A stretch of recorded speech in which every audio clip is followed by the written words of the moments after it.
Alors, shalom, cher peuple de Dieu. Je suis votre humble serviteur. J'aimerais dire le frère Laurent. Je travaille dans le ministère prophétique.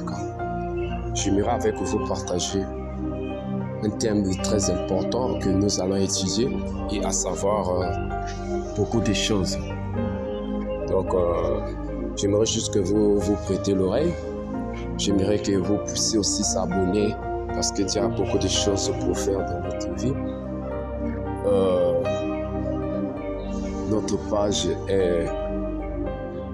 c'est la JDDC, qui signifie Jésus dans la dimension céleste. Nous sommes en train de parler de Jésus qui est dans la dimension céleste.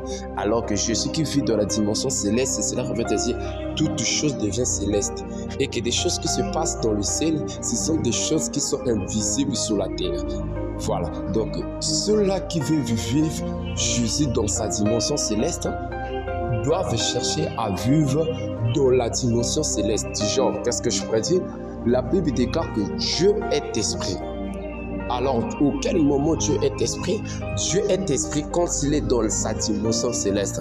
Parce que Jésus-Christ sur la terre, il n'était pas esprit. Jésus-Christ sur la terre, il apportait le corps. Donc, il était corporel. Il vivait en deux caractères. Il vivait en même temps en esprit.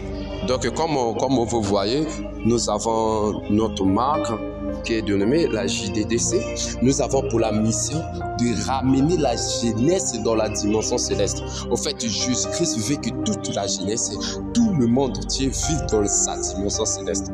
Voilà pourquoi la Bible va parler dans le livre d'Ecclésiaste: je ne réjouis pas dans ta jeunesse, mais ça celui que le chemin t'assent.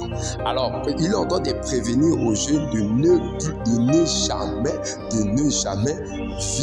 s'intéresser des choses de ce monde, parce qu'il y a un jugement qui attend. Voilà pourquoi on a dénommé la JDDC. Donc, c'est Jésus-Christ dans la dimension céleste. Nous avons pour mission de ramener l'Église dans la dimension céleste, dans la dimension de Jésus-Christ. Voilà, que Dieu te bénisse.